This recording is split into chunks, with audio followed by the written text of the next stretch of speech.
ਸਤਿ ਸ਼੍ਰੀ ਅਕਾਲ ਜੀ। ਤੁਸੀਂ ਵੇਖ ਰਹੇ ਹੋ ਪੰਜਾਬ ਮਿਲ USA TV। ਮੈਂ ਹਾਂ ਸੰਜੀਵ ਯਸ਼ ਖੰਨਾ। ਤੁਹਾਡਾ ਸਾਰਿਆਂ ਦਾ ਸਵਾਗਤ ਪੰਜਾਬ ਚਰਚਾ ਦੇ ਵਿੱਚ। 27 ਸਤੰਬਰ ਨੂੰ ਅਸੀਂ ਮਨਾਇਆ ਹੈ ਸ਼ਹੀਦ ਆਜ਼ਮ ਭਗਤ ਸਿੰਘ ਜੀ ਦਾ ਜਨਮ ਦਿਹਾੜਾ ਔਰ ਅੱਜ 3-4 ਦਿਨ ਹੋ ਚੁੱਕੇ ਨੇ ਇਸ ਜਨਮ ਦਿਵਸ ਨੂੰ ਤੇ ਅੱਜ ਅਸੀਂ ਭਗਤ ਸਿੰਘ ਜੀ ਦੇ ਉੱਤੇ ਇਹ ਵਿਸ਼ੇਸ਼ ਪ੍ਰੋਗਰਾਮ ਕਰ ਰਹੇ ਹਾਂ। ਕਾਰਨ ਲੋਕ ਇਸ ਤਰ੍ਹਾਂ ਮਨਾਉਂਦੇ ਨੇ ਕਿ ਉਹਨਾਂ ਦਾ ਜਨਮ ਦਿਵਸ ਮਨਾਇਆ, ਉਹਨਾਂ ਦਾ ਸ਼ਹੀਦੀ ਦਿਵਸ ਮਨਾਇਆ, ਪੂਰੇ ਸਾਲ ਦੇ ਵਿੱਚ ਸਿਰਫ 2 ਵਾਰ ਉਹਨਾਂ ਨੂੰ ਯਾਦ ਕੀਤਾ ਤੇ ਬਾਕੀ ਦਿਨ। ਪਰ ਅਸੀਂ ਇੱਕ ਨਵੀਂ ਪਿਰਤ ਪਾਉਣ ਲੱਗੇ ਹਾਂ, ਇੱਕ ਨਵੀਂ ਰਿਵਾਇਤ ਸ਼ੁਰੂ ਕਰਨ ਲੱਗੇ ਹਾਂ ਕਿ ਹਰ ਦਿਨ ਤੁਸੀਂ ਭਗਤ ਸਿੰਘ ਨੂੰ ਯਾਦ ਕਰ ਸਕਦੇ ਹੋ, ਹਰ ਦਿਨ ਤੁਸੀਂ ਉਹਨਾਂ ਨੂੰ ਸ਼ਰਧਾਂਜਲੀ ਦੇ ਸਕਦੇ ਹੋ ਕਿਉਂਕਿ ਭਗਤ ਸਿੰਘ ਹਰ ਵੇਲੇ ਰੈਲੇਵੈਂਟ ਹੈ। ਤੁਸੀਂ ਕਿਸੇ ਵਕਤ ਵੀ ਭਗਤ ਸਿੰਘ ਦੀ ਗੱਲ ਕਰ ਸਕਦੇ ਹੋ। ਦੁਨੀਆ ਦੇ ਵਿੱਚ, ਭਾਰਤ ਦੇ ਵਿੱਚ, ਪੰਜਾਬ ਦੇ ਵਿੱਚ ਕਿਤੇ ਵੀ ਕੋਈ ਵੀ ਘਟਨਾ ਹੋਵੇ ਉਸ ਨੂੰ ਭਗਤ ਸਿੰਘ ਦੇ ਨਜ਼ਰੀਏ ਤੋਂ ਵੇਖ ਸਕਦੇ ਹੋ, ਐਨਾਲਾਈਜ਼ ਕਰ ਸਕਦੇ ਹੋ। ਭਗਤ ਸਿੰਘ ਦਾ ਦ੍ਰਿਸ਼ਟੀਕੋਣ ਮੈਟਰ ਕਰਦਾ ਸਾਡੇ ਸਾਰਿਆਂ ਦੀ ਜ਼ਿੰਦਗੀ ਦੇ ਵਿੱਚ। ਨੌਜਵਾਨ, ਇੱਕ ਬ੍ਰਿਲੀਅੰਟ, ਇੱਕ ਦੇਸ਼ ਦੇ ਪ੍ਰਤੀ ਬਿਲਕੁਲ ਡੈਡੀਕੇਟਿਡ, ਇੱਕ ਉਹ ਪਰਸਨੈਲਿਟੀ ਜਿਸ ਦਾ ਫੋਕਸ ਇੰਨਾ ਜ਼ਿਆਦਾ ਤਗੜਾ ਹੈ, ਜਿਹਨੂੰ ਅਸੀਂ ਕਹਿੰਦੇ ਹਾਂ ਨਾ ਕਿ ਮਾਈਂਡ ਫੋਕਸ ਕਰਨਾ। ਕਿਸ ਤਰ੍ਹਾਂ ਅਗਲੇ ਦਿਨ ਉਹਨਾਂ ਨੂੰ ਫਾਂਸੀ ਦਿੱਤੀ ਜਾਣੀ ਹੈ, ਇੱਕ ਦਿਨ ਪਹਿਲਾਂ ਉਹਨਾਂ ਦਾ ਇੱਕ ਮਿੱਤਰ ਉਹਨਾਂ ਨੂੰ ਮਿਲਣ ਆਉਂਦਾ, ਉਹਨਾਂ ਨੂੰ ਇੱਕ ਕਿਤਾਬ ਦਿੰਦਾ ਹੈ ਲੈਨਿਨ ਦੀ ਜੀਵਨੀ ਦੇ ਉੱਤੇ, ਤੇ ਉਹ ਫਾਂਸੀ ਤੋਂ ਬੇਖਬਰ ਉਸ ਕਿਤਾਬ ਨੂੰ ਪੜ੍ਹ ਰਹੇ ਨੇ। ਦਿਨ ਚੜ੍ਹ ਗਿਆ, ਜਦੋਂ ਵੇਲਾ ਹੋ ਗਿਆ ਫਾਂਸੀ ਦਿੱਤੇ ਜਾਣ ਦਾ, ਉਹਨਾਂ ਨੂੰ ਲੈਣ ਵਾਸਤੇ ਜੇਲਰ ਆਏ ਕਿ ਚਲੋ ਸਰਦਾਰ ਸਾਹਿਬ ਤਿਆਰ ਹੋ ਜਾਓ, ਤੁਹਾਨੂੰ ਲੈ ਕੇ ਚੱਲੀਏ। ਤੇ ਭਗਤ ਸਿੰਘ ਅੱਗੋਂ ਕਹਿੰਦੇ ਨੇ ਠਹਿਰ ਜਾਓ, ਇਹ ਜਿਹੜਾ ਚੈਪਟਰ ਮੈਂ ਪੜ੍ਹਦਾ ਪਿਆ ਇਹਦਾ ਇੱਕ ਪੇਜ ਰਹਿ ਗਿਆ, ਉਹ ਪੇਜ ਮੈਂ ਪੜ੍ਹ ਲਵਾਂ। ਇੱਕ ਕ੍ਰਾਂਤੀਕਾਰੀ ਦੂਜੇ ਕ੍ਰਾਂਤੀਕਾਰੀ ਨੂੰ ਮਿਲਦਾ ਪਿਆ, ਲੈਟ ਮੀ ਨੋ ਕਿ ਆਪਸ ਦੇ ਵਿੱਚ ਉਹ ਕੀ ਗੱਲ ਕਰਦੇ ਨੇ। ਸੋ ਪੂਰਾ ਪੇਜ ਪੜ੍ਹਨ ਤੋਂ ਬਾਅਦ ਉਸ ਪੇਜ ਨੂੰ ਮੋੜਿਆ ਕਿ ਇੱਥੋਂ ਤੱਕ ਮੈਂ ਪੜ੍ਹ ਚੁੱਕਾ, ਅੱਗੋਂ ਹਜੇ ਪੜ੍ਹਨਾ ਬਾਕੀ ਹੈ। ਤੇ ਉਸ ਤੋਂ ਬਾਅਦ ਕਿਤਾਬ ਰੱਖਦੇ ਨੇ ਤੇ ਜੇਲਰ ਨੂੰ ਕਹਿੰਦੇ ਨੇ ਥੈਂਕ ਯੂ ਵੈਰੀ ਮਚ, ਤੁਹਾਡਾ ਬਹੁਤ ਬਹੁਤ ਸ਼ੁਕਰੀਆ ਮੈਨੂੰ ਸਮਾਂ ਦੇਣ ਦਾ, ਚਲੋ ਚੱਲੀਏ, ਲੈ ਕੇ ਚੱਲੋ ਮੈਨੂੰ ਫਾਂਸੀ ਵੱਲ। ਇਸ ਤਰ੍ਹਾਂ ਦਾ ਫੋਕਸਡ ਮਾਈਂਡ, ਇਸ ਤਰ੍ਹਾਂ ਦਾ ਤਿਆਰ ਇਨਸਾਨ, ਇਸ ਤਰ੍ਹਾਂ ਦੀ ਤਿਆਰ ਸ਼ਖਸੀਅਤ ਜਿਸ ਦੇ ਅੰਦਰ ਕੋਈ ਘਬਰਾਹਟ ਨਹੀਂ, ਉਸ ਨੂੰ ਹਰ ਦਿਨ ਅਸੀਂ ਯਾਦ ਕਰੀਏ, ਹਰ ਵੇਲੇ ਅਸੀਂ ਚੇਤੇ ਰੱਖੀਏ। ਇਸੇ ਲਈ ਅਸੀਂ ਅੱਜ ਉਹਨਾਂ ਨੂੰ ਯਾਦ ਕਰ ਰਹੇ ਹਾਂ ਔਰ ਅਸੀਂ ਚਾਹੁੰਦੇ ਹਾਂ ਕਿ ਹਮੇਸ਼ਾ ਜਦੋਂ ਵੀ ਸਾਨੂੰ ਇਹ ਮਹਿਸੂਸ ਹੋਵੇ ਕਿ ਕਿਸੇ ਵੀ ਘਟਨਾ ਨੂੰ, ਪੂਰੀ ਦੁਨੀਆ ਦੇ ਵਿੱਚ ਕਿਤੇ ਵੀ ਇਹ ਘਟਨਾ ਹੁੰਦੀ ਹੈ, ਉਸ ਨੂੰ ਜਦੋਂ ਭਗਤ ਸਿੰਘ ਦੇ ਦ੍ਰਿਸ਼ਟੀਕੋਣ ਤੋਂ ਦੇਖਣਾ ਹੈ ਤਾਂ ਅਸੀਂ ਕਿਸੇ ਵੇਲੇ ਵੀ ਇਸ ਤਰ੍ਹਾਂ ਦਾ ਇੱਕ ਪ੍ਰੋਗਰਾਮ ਤੁਹਾਡੇ ਲਈ ਲੈ ਕੇ ਆਈਏ ਜਿਹਦੇ ਵਿੱਚ ਅਸੀਂ ਭਗਤ ਸਿੰਘ ਨੂੰ ਸੁਰਜੀਤ ਕਰੀਏ, ਉਹਨਾਂ ਦੇ ਵਿਚਾਰਾਂ ਨੂੰ, ਉਹਨਾਂ ਦੇ ਕਹੇ ਹੋਏ ਬੋਲਾਂ ਨੂੰ ਤੁਹਾਡੇ ਨਾਲ ਸਾਂਝਾ ਕਰੀਏ। ਮੇਰੇ ਨਾਲ ਸਟੂਡੀਓਜ਼ ਵਿੱਚ ਮੌਜੂਦ ਨੇ ਆਸ਼ਿਮਾ ਸਾਹਨੀ ਜੀ, ਜੋ ਕਿ ਪੋਲੀਟੀਕਲ ਐਨਾਲਿਸਟ ਨੇ ਤੇ ਰਾਜਨੀਤੀ ਵਿਭਾਗ ਉਹਨਾਂ ਦਾ ਖਾਸ ਵਿਸ਼ਾ ਹੈ ਤੇ ਇੱਕ ਪ੍ਰੋਫੈਸਰ ਵਜੋਂ ਇੱਕ ਨਾਮੀ ਕਾਲਜ ਦੇ ਵਿੱਚ ਆਪਣੀਆਂ ਸੇਵਾਵਾਂ ਦੇ ਰਹੇ ਨੇ। ਬਹੁਤ ਬਹੁਤ ਸਵਾਗਤ ਤੁਹਾਡਾ ਆਸ਼ਿਮਾ ਜੀ। ਸਤਿ ਸ਼੍ਰੀ ਅਕਾਲ। ਸਤਿ ਸ਼੍ਰੀ ਅਕਾਲ ਜੀ।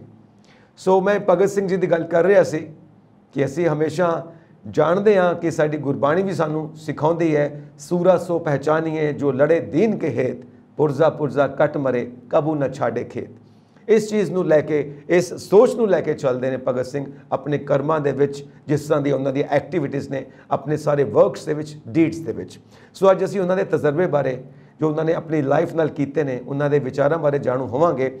ਇਹ ਸਿਲਸਿਲਾ ਕਦੋਂ ਬਣਿਆ ਕਿ ਮੈਂ ਇੱਕ ਥਾਂ ਤੇ ਦੇਖਿਆ ਇੱਕ ਜਲੂਸ ਜਾ ਰਿਹਾ ਹੈ ਭਗਤ ਸਿੰਘ ਜੀ ਨੂੰ ਸਮਰਪਿਤ, ਨਾਰੇ ਲਗਾ ਰਹੇ ਨੇ, ਭਗਤ ਸਿੰਘ ਤੇਰੀ ਸੋਚ ਤੇ ਪਹਿਰਾ ਦੇਾਂਗੇ ਠੋਕ ਕੇ। ਅਕਸਰ ਅਸੀਂ ਇਹ ਨਾਰੇ ਸੁਣਦੇ ਹਾਂ। ਮੈਂ ਉਹਨਾਂ ਵਿੱਚੋਂ ਇੱਕ ਨੌਜਵਾਨ ਨੂੰ ਬੁਲਾਇਆ, ਮੈਂ ਪੁੱਛਿਆ ਤੁਹਾਨੂੰ ਭਗਤ ਸਿੰਘ ਦੀ ਸੋਚ ਪਤਾ ਹੈ, ਕਦੀ ਪੜ੍ਹਿਆ ਉਹਨਾਂ ਨੂੰ? ਉਹਨਾਂ ਦੀਆਂ ਲਿਖੀਆਂ ਹੋਈਆਂ ਡਾਇਰੀਆਂ, ਉਹਨਾਂ ਦੀਆਂ ਲਿਖੀਆਂ ਹੋਈਆਂ ਆਰਟੀਕਲਸ ਦੇ ਵਿੱਚ ਆਪਣੇ ਵਿਚਾਰਾਂ ਦੀਆਂ ਬਹੁਤ ਡੂੰਘੀਆਂ ਗੱਲਾਂ, ਜੋ ਉਹਨਾਂ ਨੇ ਕੇਸ ਲੜੇ, ਜਦੋਂ ਉਹਨਾਂ ਦੇ ਉੱਤੇ ਕੇਸ ਬਣੇ, ਕੋਰਟ ਕੇਸ ਦੇ ਵਿੱਚ ਉਹਨਾਂ ਨੇ ਜੋ ਗਵਾਹੀਆਂ ਦਿੱਤੀਆਂ, ਉਹਨਾਂ ਦੇ ਵਿੱਚ ਉਹਨਾਂ ਦੀ ਜੋ ਇੰਟੈਲੀਜੈਂਸ ਹੈ, ਜੋ ਬ੍ਰਿਲੀਅੰਸ ਹੈ, ਕਦੀ ਉਹਨੂੰ ਪੜ੍ਹਿਆ, ਡੂੰਘਾਈ ਦੇ ਵਿੱਚ ਉਹਦੀ ਖੋਜ ਕੀਤੀ? ਕਹਿੰਦੇ ਨਹੀਂ ਜੀ। ਮੈਂ ਕਿਹਾ ਫਿਰ ਸੋਚ ਦਾ ਤੇ ਪਤਾ ਹੀ ਨਹੀਂ, ਤੇ ਫਿਰ ਪਹਿਰਾ ਕਿਵੇਂ ਦੋਗੇ ਸੋਚ ਤੇ? ਤੇ ਅੱਜ ਅਸੀਂ ਭਗਤ ਸਿੰਘ ਜੀ ਦੀ ਸੋਚ ਆਪਣੇ ਦਰਸ਼ਕਾਂ ਨਾਲ ਸਾਂਝੀ ਕਰਨਾ ਚਾਹੁੰਦੇ ਹਾਂ। ਸ਼ੁਰੂਆਤ ਤੁਸੀਂ ਕਰੋ ਮੈਮ। ਸਭ ਤੋਂ ਪਹਿਲੇ ਤਾਂ ਮੈਂ ਸ਼ੁਕਰੀਆ ਦੇਣਾ ਚਾਹੁੰਦੀ ਹਾਂ ਤੁਹਾਡੇ ਟੀਵੀ ਚੈਨਲ ਨੂੰ, ਤੁਸੀਂ ਮੈਨੂੰ ਪਲੇਟਫਾਰਮ ਪ੍ਰੋਵਾਈਡ ਕੀਤਾ, ਔਰ ਮੈਂ ਸ਼ੁਕਰੀਆ ਕਰਨਾ ਚਾਹੁੰਦੀ ਹਾਂ ਦਰਸ਼ਕਾਂ ਦਾ ਜਿਹੜਾ ਕਿ ਬਹੁਤ ਪਿਆਰ ਦੇ ਰਹੇ ਨੇ ਜੀ। ਇਹ ਭਗਤ ਸਿੰਘ ਜੀ ਇੰਨੀ ਵੱਡੀ ਸ਼ਖਸੀਅਤ ਹੈ ਕਿ ਉਹਨਾਂ ਤੇ ਜੇ ਅਸੀਂ ਗੱਲਬਾਤ ਸ਼ੁਰੂ ਕਰਾਂਗੇ ਤੇ ਉਹਨਾਂ ਨੂੰ ਸਮਝਣਾ ਤੇ ਉਹਨਾਂ ਦੀ ਗੱਲਬਾਤ ਕਰਨਾ, ਉਹਦੇ ਲਈ ਇੱਕ ਬਹੁਤ ਹੀ ਜ਼ਿਆਦਾ ਹੌਸਲਾ ਚਾਹੀਦਾ ਹੈ ਜੀ। ਔਰ ਸਾਨੂੰ ਉਹਨਾਂ ਨੂੰ ਸਮਝ, ਸਭ ਤੋਂ ਮਤਲਬ ਮਾੜੀ ਗੱਲ ਇਹ ਹੈ ਕਿ ਅਗਰ ਭਗਤ ਸਿੰਘ ਦਾ ਨਾਮ ਜਦੋਂ ਆਉਂਦਾ ਤੇ ਲੋਕਾਂ ਨੂੰ ਲੱਗਦਾ ਹੈ ਭਗਤ ਸਿੰਘ ਉਹੀ ਜਿਨ੍ਹਾਂ ਨੇ ਬੰਬ ਸੁੱਟਿਆ ਔਰ ਜਿਨ੍ਹਾਂ ਨੇ ਫਾਂਸੀ ਨੂੰ ਹੱਸਦੇ ਹੱਸਦੇ ਗਲੇ ਲੈ ਲਿਆ। ਲੇਕਿਨ Bhagat Singh was a revolutionary but he was an intellectual revolutionary ਜਿਹਦਾ ਕਿ ਲੋਕਾਂ ਨੂੰ ਪਤਾ ਹੀ ਨਹੀਂ ਹੈ ਜੀ। ਜੇ ਅਸੀਂ ਔਰ ਇੱਕ ਹੋਰ ਗੱਲ ਮੈਂ ਕਹਿਣਾ ਚਾਹੂੰਗੀ ਕਿ ਅਸੀਂ ਬੀਇੰਗ ਅ ਪੰਜਾਬੀ ਕਮਿਊਨਿਟੀ ਅਸੀਂ ਭਗਤ ਸਿੰਘ ਜੀ ਨਾਲ ਜਸਟਿਸ ਵੀ ਨਹੀਂ ਕੀਤੀ ਹੈ, ਅਸੀਂ ਉਹਨਾਂ ਦੀ ਫਿਲਾਸਫੀ ਨੂੰ ਜਾਣਨ ਦੀ ਕੋਸ਼ਿਸ਼ ਹੀ ਨਹੀਂ ਕੀਤੀ, ਨਾ ਅਸੀਂ ਉਹਨਾਂ ਨੂੰ ਸਮੇਂ ਦਿੱਤਾ ਔਰ ਨਾ ਹੀ ਅਸੀਂ ਕੋਸ਼ਿਸ਼ ਕੀਤੀ। ਔਰ ਉਹ ਸਾਡਾ ਇੱਕ ਇੰਨਾ ਵੱਡਾ ਪੰਜਾਬ ਦਾ ਇੱਕ ਕੋਹੀਨੂਰ ਹੀਰਾ, ਠੀਕ ਹੈ, ਜਿਹਨੂੰ ਕਿ ਅਸੀਂ ਨਾ ਉਹਨਾਂ ਦੇ ਦੱਸੇ ਹੋਏ ਰਸਤੇ ਤੇ ਚੱਲ ਪਾਏ ਔਰ ਨਾ ਹੀ ਅਸੀਂ ਉਹਨਾਂ ਨੂੰ ਜਸਟੀਫਾਈ ਕਰ ਸਕੇ। ਜੀ ਬਿਲਕੁਲ ਸਹੀ ਕਹਿੰਦੇ ਹੋ, ਜਸਟੀਫਾਈ ਅਸੀਂ ਬਿਲਕੁਲ ਨਹੀਂ ਕਰ ਸਕੇ ਕਿਉਂਕਿ ਅਸੀਂ ਸਮਝਿਆ ਹੀ ਨਹੀਂ, ਅਸੀਂ ਉਹ ਗਹਿਰਾਈ ਨੂੰ ਨਹੀਂ ਜਾਣਿਆ। ਅਸੀਂ ਸਿਰਫ ਇਨਕਲਾਬ ਜ਼ਿੰਦਾਬਾਦ ਤੱਕ, ਇੱਥੇ ਤੱਕ ਹੀ ਅਸੀਂ ਭਗਤ ਸਿੰਘ ਨੂੰ ਸਮਝਦੇ ਹਾਂ, ਅਸੀਂ ਨਹੀਂ ਜਾਣਦੇ ਕਿ ਉਹਨਾਂ ਦੀ ਸੋਚ ਕੀ ਸੀ। ਮੈਂ ਉਹੀ ਜਾਣਨਾ ਚਾਹਾਂਗਾ, ਤੁਸੀਂ ਹੁਣੀ ਇਨਕਲਾਬ ਜ਼ਿੰਦਾਬਾਦ ਕਿਹਾ ਜਦ ਕਿ ਉਹਨਾਂ ਨੇ 3 ਨਾਰੇ ਦਿੱਤੇ ਸੀਗੇ, ਇਨਕਲਾਬ ਜ਼ਿੰਦਾਬਾਦ, down with socialism, down with imperialism and workers of the world to unite. ਇਹ 3 ਨਾਰੇ ਸੀਗੇ ਪਰ ਸਾਨੂੰ ਇੱਕੋ ਹੀ ਨਾਰਾ ਯਾਦ ਹੈ, ਇਨਕਲਾਬ ਜ਼ਿੰਦਾਬਾਦ। ਸ਼ਾਇਦ ਉਹ ਜ਼ੁਬਾਨ ਤੇ ਈਜ਼ੀਲੀ ਚੜ ਜਾਂਦਾ, ਈਜ਼ੀਲੀ ਬੋਲਣਾ ਹੈ, ਲੇਕਿਨ ਜਿਹੜੇ 2 ਨਾਰੇ ਹੈ ਉਹਦਾ ਸਾਨੂੰ ਕੁਝ ਵੀ ਪਤਾ ਨਹੀਂ ਹੈ। ਜੀ ਤੁਸੀਂ ਜ਼ਰਾ ਇਲੈਬੋਰੇਟ ਕਰੋ, ਡਾਊਨ ਵਿਦ ਇੰਪੀਰੀਅਲਿਜ਼ਮ। ਯੈਸ, ਸਭ ਤੋਂ ਪਹਿਲੇ ਤਾਂ ਮੈਂ ਦੱਸਣਾ ਚਾਹੂੰਗੀ ਕਿ ਤੁਸੀਂ ਜ਼ਿਕਰ ਕੀਤਾ ਕਿ ਭਗਤ ਸਿੰਘ ਜੀ ਨੇ ਕਿਤਾਬ ਪੜ੍ਹੀ ਐਂਡ ਵਿੱਚ ਜਦੋਂ ਉਹਨਾਂ ਦਾ ਫਾਂਸੀ ਦਾ ਵੀ ਟਾਈਮ ਆ ਗਿਆ ਸੀ। ਮੈਂ ਤੁਹਾਨੂੰ ਦੱਸਣਾ ਚਾਹੂੰਗੀ ਕਿ ਜੇਲ੍ਹ ਪੁੱਜਣ ਤੋਂ ਪਹਿਲੇ ਉਹ 200 ਕਿਤਾਬਾਂ ਪੜ੍ਹ ਚੁੱਕੇ ਸੀਗੇ ਔਰ ਜਦੋਂ ਜੇਲ੍ਹ ਦੇ ਵਿੱਚ ਸੀਗੇ ਉਦੋਂ ਉਹਨਾਂ ਨੇ 300 ਕਿਤਾਬਾਂ ਅਪਰੋਕਸੀਮੇਟਲੀ ਪੜ੍ਹੀਆਂ, ਜਿਹਦਾ ਕਿ ਕਿਸੇ ਨੂੰ ਕੁਝ ਪਤਾ ਨਹੀਂ ਹੈ। ਔਰ ਤੁਸੀਂ ਉਹਨਾਂ ਦੀ ਉਮਰ ਦੇਖੋ, 23 ਸਾਲ ਦੀ ਉਮਰ। ਉਹ he was well versed in American literature, in European literature, in the literature of England and the Russian literature। ਇਹ ਜਿੰਨੇ ਵੀ, ਔਰ ਉਸ ਸਮੇਂ ਕੋਈ ਸੋਸ਼ਲ ਮੀਡੀਆ ਨਹੀਂ ਸੀਗਾ, ਉਸ ਸਮੇਂ ਕੋਈ ਇੰਨੀਆਂ ਸਹੂਲਤਾਂ ਨਹੀਂ ਸੀਗੀਆਂ ਜੋ ਅੱਜ ਦੇ ਸਮੇਂ 'ਚ ਰੀਡਿੰਗ ਅਗਰ ਅਸੀਂ ਕਰੀਏ ਤਾਂ ਸਾਡੇ ਤੋਂ ਬਹੁਤ ਸਹੂਲਤਾਂ ਹੈ।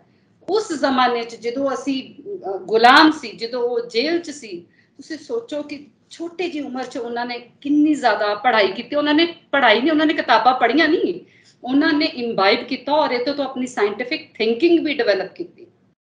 ਜੀ ਜੀ ਜੀ, ਤੁਸੀਂ ਇਲੈਬੋਰੇਟ ਕਰੋ ਪਲੀਜ਼, ਕੰਟੀਨਿਊ ਕਰੋ, ਮੈਂ ਸੁਣ ਰਿਹਾ ਤੁਹਾਡੇ ਕੋਲੋਂ। ਅਗਰ ਅਸੀਂ ਭਗਤ ਸਿੰਘ ਨੂੰ ਸਮਝਣਾ ਚਾਹੁੰਦੇ ਹਾਂ ਤੇ ਭਗਤ ਸਿੰਘ ਨੂੰ ਸਮਝਣ ਲਈ ਸਾਨੂੰ ਉਹਨਾਂ ਦੀ ਆਈਡੀਓਲੋਜੀ ਦੇ ਉੱਤੇ ਧਿਆਨ ਦੇਣਾ ਪਏਗਾ ਔਰ ਲੋਕਾਂ ਨੂੰ ਪਤਾ ਹੀ ਨਹੀਂ ਕਿ ਭਗਤ ਸਿੰਘ ਦੀ ਆਈਡੀਓਲੋਜੀ ਕੀ ਹੈ। ਬੇਸਿਕਲੀ ਉਹਨਾਂ ਦੇ 3 ਆਈਡੀਓਲੋਜੀਜ਼ ਸੀਗੀ, ਇੱਕ ਤਾਂ ਐਥੀਸਟ ਦੀ ਸੀਗੀ, ਨੰਬਰ 2 ਸੋਸ਼ਲਿਜ਼ਮ ਦੀ ਸੀਗੀ, ਨੰਬਰ 3 ਵਾਸ ਇੰਟਰਨੈਸ਼ਨਲਿਜ਼ਮ। ਜੇ ਅਸੀਂ ਪਹਿਲੇ ਐਥੀਸਟ ਦੀ ਗੱਲ ਕਰੀਏ ਤੇ ਲੋਕਾਂ ਨੂੰ ਲੱਗਦਾ ਐਥੀਸਟ ਦਾ ਮਤਲਬ ਹੈ ਜਿਹਦਾ ਰੱਬ ਵਿੱਚ ਯਕੀਨ ਨਾ ਹੋਵੇ, ਲੇਕਿਨ ਉਹ ਐਥੀਸਟ ਕਿਸੇ ਹੋਰ ਤਰ੍ਹਾਂ ਦੇ ਸੀ। ਉਹਨਾਂ ਦਾ ਮਤਲਬ ਐਥੀਸਟ ਦਾ ਇਹ ਸੀਗਾ ਕਿ ਜਿਹੜੇ ਸਾਡੇ ਅਡੰਬਰ ਨੇ, ਜਿਹੜੇ ਸਾਡੇ ਪਖੰਡ ਨੇ ਰੱਬ ਨੂੰ ਲੈ ਕੇ, ਜਿਹੜੀ ਸਾਡੀ ਜਾਤ ਪ੍ਰਥਾ 'ਚ ਅਸੀਂ ਜਿਹੜਾ ਫਸੇ ਹੋਏ ਆ, ਉਹ ਉਸ ਚੀਜ਼ ਨੂੰ ਨਕਾਰਦੇ ਸੀਗੇ। ਇਸ ਕਰਕੇ ਔਰ ਜਿਹੜਾ ਅਸੀਂ ਹਰ ਵੇਲੇ ਇਹ ਕਹਿੰਦੇ ਸੀ ਨਾ ਕਿ ਕੋਈ ਨਹੀਂ, ਜੋ ਕਰਮਾਂ 'ਚ ਲਿਖਿਆ ਹੋਏਗਾ ਮਿਲ ਜਾਏਗਾ ਔਰ ਅਸੀਂ ਕਰਮ ਯੋਗੀ ਤਾਂ ਬਣਦੇ ਹੀ ਨਹੀਂ ਆ, ਉਸ ਚੀਜ਼ 'ਚ ਉਹ ਕਰਨਾ ਚਾਹੁੰਦੇ ਸੀਗੇ ਕਿ ਮਤਲਬ ਜੇ ਤੁਸੀਂ ਆਪਣੀ ਸ਼ਖਸੀਅਤ ਨੂੰ ਜ਼ਿੰਦਾ ਰੱਖਣਾ ਹੈ ਤੁਹਾਨੂੰ ਕਰਮ ਕਰਨਾ ਪਏਗਾ, ਸਾਇੰਟੀਫਿਕ ਥਿੰਕਿੰਗ ਨਾਲ ਤੁਹਾਨੂੰ ਚੱਲਣਾ ਪਏਗਾ ਔਰ ਤੁਹਾਨੂੰ ਕੰਟਰੀਬਿਊਟ ਕਰਨਾ ਪਏਗਾ ਸਮਾਜ ਨੂੰ। ਤੁਸੀਂ ਇੱਕ ਤੁਸੀਂ ਮਤਲਬ ਚੋਲਾ ਪਾ ਕੇ ਧਰਮ ਦਾ ਤੁਸੀਂ ਆਪਣੀ ਜਿਹੜੀ ਤੁਹਾਡੀ ਜ਼ਿੰਮੇਵਾਰੀਆਂ ਉਦੋਂ ਤੋਂ ਤੁਸੀਂ ਪਿਛੜ ਨਹੀਂ ਸਕਦੇ, ਤੁਹਾਨੂੰ ਕਰਨੀਆਂ ਪੈਣੀਆਂ। ਨੰਬਰ 2 ਮੈਂ ਇੱਥੇ ਹੁਣ ਗੱਲ ਕਰੂੰਗੀ, ਤੁਸੀਂ ਸਟਾਰਟਿੰਗ ਵਿੱਚ ਤੁਸੀਂ ਜਦੋਂ ਸਟਾਰਟਿੰਗ ਕੀਤਾ ਪ੍ਰੋਗਰਾਮ ਦਾ, ਤੁਸੀਂ ਸੂਰਾ ਸੋ ਪਹਿਚਾਨੀਏ ਜੋ ਲੜਦੇ, ਤੁਸੀਂ ਇਹ ਇੱਕ ਕੋਟ ਕੀਤਾ ਸੀ, ਇਹਦੇ ਤੇ ਵੀ ਮੈਂ ਥੋੜੀ ਟਿੱਪਣੀ ਦੇਣਾ ਚਾਹੂੰਗੀ। ਐਕਚੁਅਲੀ ਇਹ ਭਗਤ ਕਬੀਰ ਜੀ ਦੀ ਬਾਣੀ ਹੈ ਔਰ ਇਹਨੂੰ ਯੂਜ਼ ਕੀਤਾ ਸੀਗਾ ਗੁਰੂ ਗੋਬਿੰਦ ਸਿੰਘ ਜੀ ਨੇ ਜਦੋਂ 4 ਸਾਹਿਬਜ਼ਾਦਿਆਂ ਦੀ ਕੁਰਬਾਨੀ ਸੀਗੀ। ਹੁਣ ਇੱਥੇ ਭਗਤ ਸਿੰਘ 1923 ਵਿੱਚ ਇੱਕ ਪ੍ਰਾਈਜ਼ ਵਿਨਿੰਗ ਆਰਟੀਕਲ ਲਿਖਦੇ ਨੇ, ਉਹਦੇ ਵਿੱਚ ਉਹ ਇਸ ਚੀਜ਼ ਨੂੰ ਮੈਂਸ਼ਨ ਕਰਦੇ ਹੈ ਔਰ ਉਹ ਦੱਸਦੇ ਹੈ ਕਿ ਕਿੱਦਾਂ ਅਸੀਂ ਸੋਸ਼ਲਿਜ਼ਮ ਦੇ ਆਬਜੈਕਟਿਵ ਨੂੰ ਅਚੀਵ ਕਰਨਾ। ਜਿਹੜੀ ਉਹਨਾਂ ਦੀ ਸੈਕੰਡ ਫਿਲਾਸਫੀ ਹੈ ਉਹ ਕੀ ਹੈ? ਸੋਸ਼ਲਿਜ਼ਮ, ਸਮਾਜਵਾਦ। ਸਮਾਜਵਾਦ ਕੀ ਹੈ? ਇਗੈਲਿਟੇਰੀਅਨ ਸੋਸਾਇਟੀ। ਇਗੈਲਿਟੇਰੀਅਨ ਕੀ ਹੈ? ਕਲਾਸਲੈਸ ਸੋਸਾਇਟੀ, ਐਸੀ ਸੋਸਾਇਟੀ ਜਿੱਥੇ ਹੈਵਸ ਤੇ ਹੈਵਸ ਨਾਟ ਨਾ ਹੋਣ, ਜਿੱਥੇ ਅਮੀਰ ਤੇ ਗਰੀਬ ਨਾ ਹੋਣ, ਜਿੱਥੇ ਰਿਚ ਔਰ ਪੂਅਰ ਨਾ ਹੋਣ। ਉਹ ਇਹੋ ਜਿਹੀ ਸੋਸਾਇਟੀ ਦੀ ਕਲਪਨਾ ਕਰਦੇ ਹੋਏ ਉਹਨਾਂ ਨੇ ਆਰਟੀਕਲ ਲਿਖਿਆ ਔਰ ਉਹਨਾਂ ਨੂੰ ਇਹਦੇ 'ਚ ਉਹਨਾਂ ਦੇ ਪ੍ਰਾਈਜ਼ ਵਿਨਿੰਗ ਆਰਟੀਕਲ ਸੀ। He was an intellectual of extraordinary calibre. ਅੱਛਾ, ਫਿਰ ਉਹਨਾਂ ਨੇ ਜਦੋਂ ਟ੍ਰਾਇਲਸ ਹੋਏ, ਮੈਂ ਤੁਹਾਨੂੰ ਦੱਸਿਆ ਸੀਗਾ ਕਿ ਇਨਕਲਾਬ ਜ਼ਿੰਦਾਬਾਦ ਹੀ ਸਾਨੂੰ ਸਿਰਫ ਪਤਾ ਹੈ, ਲੇਕਿਨ ਉਹਨਾਂ ਨੇ ਇਹਦੇ ਨਾਲ ਦੋ ਨਾਰੇ ਹੋਰ ਦਿੱਤੇ ਸੀਗੇ, down with the imperialism and the third was workers of the world unite.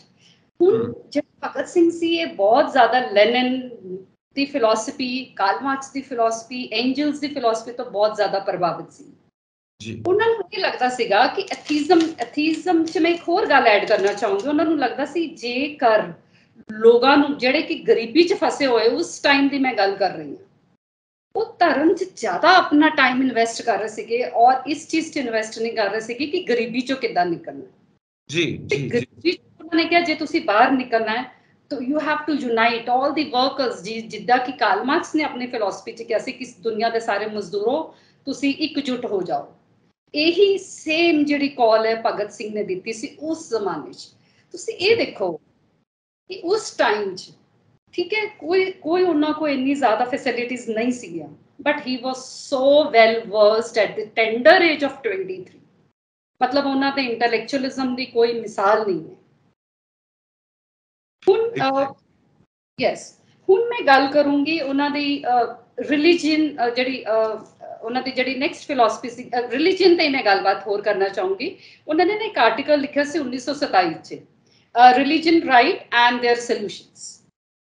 ਇਹਦੇ ਵਿੱਚ ਉਹਨਾਂ ਨੇ ਕਿਹਾ ਕਿ ਮੈਨੂੰ ਬੜਾ ਦੁੱਖ ਹੁੰਦਾ ਹੈ ਕਿ ਜਿਹੜਾ ਇੰਡੀਆ ਹੈ ਜਾਂ ਇੰਡੀਅਨਸ ਨੇ, ਉਹ ਹਜੇ ਵੀ ਇਸ ਚੀਜ਼ 'ਚ ਫਸੇ ਹੋਏ ਕਿ ਕਿਹੜਾ ਗੁਰਦੁਆਰਾ ਜਾਏਗਾ, ਕਿਹੜਾ ਮੰਦਿਰ ਜਾਏਗਾ, ਕਿਹੜੀ ਜਾਤ ਪਾਣੀ ਉੱਥੋਂ ਪੀਏਗੀ, ਕਿਹੜੀ ਨਹੀਂ ਪੀਏਗੀ। ਮਤਲਬ ਉਹ ਕਹਿੰਦੇ ਕਿ ਮੈਨੂੰ ਬਹੁਤ ਜ਼ਿਆਦਾ ਦੁਖੀ ਹੁੰਦੀ ਹੈ ਤੇ ਸ਼ਰਮਿੰਦਗੀ ਹੁੰਦੀ ਕਿ ਅਸੀਂ ਇੱਥੇ ਫਸੇ ਹੋਏ ਹਾਂ। ਜੇ ਅਸੀਂ ਇੱਥੇ ਹੀ ਫਸੇ ਰਹਿ ਜਾਵਾਂਗੇ, how will we come out of our poverty?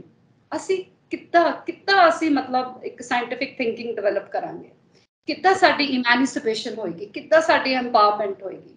And ਉਹਨਾਂ ਨੇ ਇੱਕ ਹੋਰ ਬੜੀ ਵਧੀਆ ਗੱਲ ਕਹੀ, ਦੇਖੋ ਜੇ ਉਸ ਸਮੇਂ ਸੁਤੰਤਰਤਾ ਅੰਦੋਲਨ ਚੱਲ ਰਿਹਾ ਸੀਗਾ, ਉਹਨਾਂ ਨੇ ਕਿਹਾ ਇੱਕ ਗੱਲ, ਇਸ ਚੀਜ਼ ਦਾ ਫਰਕ ਨਹੀਂ ਪੈਂਦਾ ਕਿ ਉੱਪਰ ਇੰਡੀਅਨ ਪ੍ਰਸ਼ਾਸਕ ਬੈਠੇ ਨੇ ਜਾਂ ਬ੍ਰਿਟਿਸ਼ ਪ੍ਰਸ਼ਾਸਕ ਬੈਠੇ ਹੈ।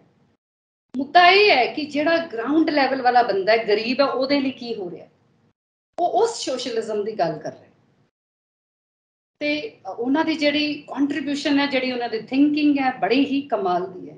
ਇਹਦੇ 'ਚ ਇੱਕ ਗੱਲ ਮੈਂ ਐਡ ਕਰਾਂਗਾ ਕਿ ਜੋ ਵੀ ਪਾਲਿਸੀ ਬਣੇ, ਜੋ ਵੀ ਗਵਰਨਮੈਂਟ ਵੱਲੋਂ ਫੈਸਿਲਿਟੀ ਹੋਵੇ, ਉਹ ਜੋ ਲਾਈਨ ਵਿੱਚ ਖੜੇ ਹੋਏ ਲੋਕ ਨੇ ਸਭ ਤੋਂ ਆਖਰੀ ਬੰਦੇ ਤੱਕ ਵੀ ਪਹੁੰਚਣੀ ਚਾਹੀਦੀ ਹੈ। ਉਹ ਫੈਸਿਲਿਟੀ, ਉਹ ਲਾਭ, ਉਹ ਸਾਰੀ ਸਹੂਲੀਅਤ ਜੇ ਇੱਕ ਵੀ ਬੰਦਾ ਛੁੱਟ ਜਾਂਦਾ, ਇੱਕ ਵੀ ਬੰਦੇ ਕੋਲ ਫੈਸਿਲਿਟੀ ਨਹੀਂ ਪਹੁੰਚਦੀ, ਤਾਂ ਉਹ ਸਿਸਟਮ, ਉਹ ਪਾਲਿਸੀ ਬੇਕਾਰ ਹੈ। ਇਹ ਭਗਤ ਸਿੰਘ ਦੀ ਸੋਚ ਹੈ। ਔਰ ਇੱਕ ਮੈਨੂੰ ਇਹਨਾਂ ਦੀ ਬਹੁਤ ਵਧੀਆ ਗੱਲ ਲੱਗਦੀ ਹੈ, ਜੋ ਤੁਸੀਂ ਕਹਿੰਦੇ ਹੋ ਨਾ ਕਿ ਸਭ ਜਣੇ ਇਕੱਠੇ ਹੋ ਜਾਓ। ਉਹਦਾ ਇੱਕ ਆਉਂਦਾ ਕਿ nobody can exploit you unless you are ready to be exploited. ਕੋਈ ਵੀ ਤੁਹਾਡਾ ਸ਼ੋਸ਼ਣ ਨਹੀਂ ਕਰ ਸਕਦਾ ਜੇ ਤੁਸੀਂ ਖੁਦ ਆਪਣਾ ਸ਼ੋਸ਼ਣ ਨਹੀਂ ਕਰਵਾਉਂਦੇ। ਤਾਂ ਇਹਦੇ ਵਿੱਚ ਕੈਪੀਟਲਿਜ਼ਮ ਦੇ ਅਗੇਂਸਟ ਉਹ ਖੜੇ ਹੁੰਦੇ ਨੇ। ਜਦੋਂ ਸੋਸ਼ਲਿਜ਼ਮ ਦੀ ਗੱਲ ਕਰਦੇ ਨੇ ਤਾਂ ਯੂਨਾਈਟ ਆਪਣੇ ਆਪ ਬੰਦਾ ਹੋ ਜਾਂਦਾ ਹੈ। ਦੁਨੀਆ ਦੇ ਮਜ਼ਦੂਰੋ ਇਕੱਠੇ ਹੋ ਜਾਓ, ਕਿਉਂਕਿ ਅਸੀਂ ਸਾਰੇ ਜਾਣਦੇ ਹਾਂ ਕਿ ਇੱਕ ਕੰਬਲ ਦੇ ਵਿੱਚ 3 ਮਜ਼ਦੂਰ ਤਾਂ ਇਕੱਠੇ ਸੌਂ ਸਕਦੇ ਨੇ, ਪਰ ਇੱਕ ਸ਼ਹਿਰ ਦੇ ਵਿੱਚ 2 ਕੈਪੀਟਲਿਸਟ ਇਕੱਠੇ ਨਹੀਂ ਰਹਿ ਸਕਦੇ। ਉਹ ਆਪਸ 'ਚ ਕੰਪੀਟੀਸ਼ਨ ਕਰਨਗੇ ਹੀ ਕਰਨਗੇ। ਇੱਕ ਕੈਪੀਟਲਿਸਟ ਦੂਸਰੇ ਨੂੰ ਗਿਰਾਉਣ ਦੀ ਕੋਸ਼ਿਸ਼ ਕਰੇਗਾ, ਦੂਸਰੇ ਨੂੰ ਫੇਲ ਕਰਨ ਦੀ ਕੋਸ਼ਿਸ਼ ਕਰੇਗਾ, ਉਹਨਾਂ ਦੀ ਆਪਸ ਵਿੱਚ ਨਹੀਂ ਬਣੇਗੀ। ਇੱਕ ਮਿਆਨ ਦੇ ਵਿੱਚ 2 ਤਲਵਾਰਾਂ ਨਹੀਂ ਰਹਿ ਸਕਦੀਆਂ, ਅਸੀਂ ਸਾਰੇ ਜਾਣਦੇ ਹਾਂ। ਇਸ ਕਰਕੇ ਜੇ ਕੈਪੀਟਲਿਜ਼ਮ ਅੱਗੇ ਵੱਧਦਾ ਵੀ ਹੈ ਤਾਂ ਉਹ ਆਪਣੀ ਬਰਬਾਦੀ ਦੇ ਬੀਜ ਆਪੇ ਬੋ ਲੈਂਦਾ ਹੈ ਜਦੋਂ ਸਾਰੇ ਮਜ਼ਦੂਰ ਇਕੱਠੇ ਹੋ ਜਾਂਦੇ ਨੇ ਉਹਨਾਂ ਦੇ ਖਿਲਾਫ, ਕਿਉਂਕਿ ਉਹਨਾਂ ਨੂੰ ਪਤਾ ਲੱਗ ਜਾਂਦਾ ਹੈ ਕਿ ਇਹ ਕੈਪੀਟਲਿਸਟ ਸਾਨੂੰ ਲੁੱਟਦਾ ਪਿਆ, ਸਾਡੀ ਮਿਹਨਤ ਨੂੰ ਆਪ ਖਾ ਜਾਂਦਾ ਹੈ ਤੇ ਸਾਡੇ ਪੱਲੇ ਸਿਰਫ ਭੁੱਖ ਪੈਂਦੀ ਹੈ, ਸਾਡੇ ਬੱਚੇ ਭੁੱਖੇ ਰਹਿੰਦੇ ਨੇ, ਸਾਡੇ ਸਿਰ ਤੇ ਛੱਤ ਵੀ ਨਹੀਂ ਹੁੰਦੀ। ਇਸ ਕਰਕੇ ਸਾਨੂੰ ਇਕੱਠੇ ਹੋ ਜਾਣਾ ਚਾਹੀਦਾ। ਜੀ ਮੈਮ।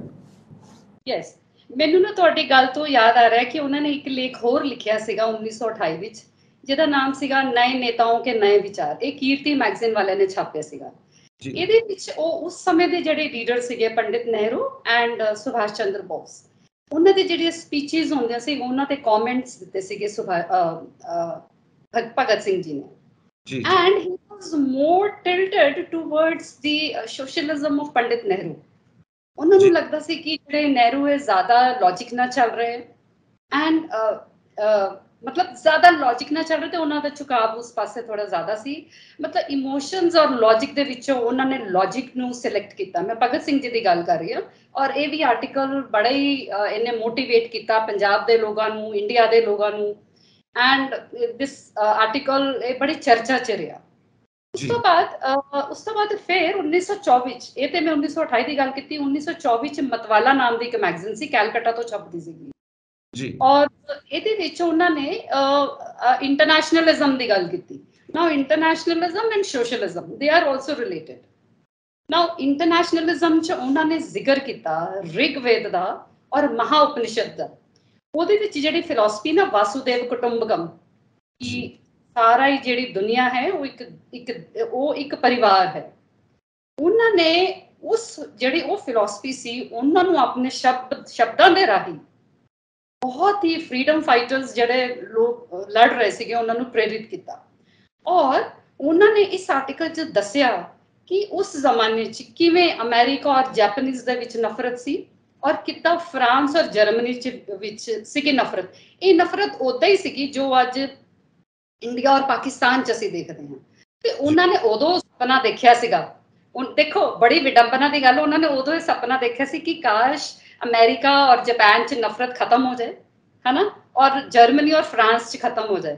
उन्होंने की पता सीगा कि उन्होंने तो बाद एक नफरत होर पैदा हो जाएगी जिहड़ी इंडिया और पाकिस्तान के रूप विच।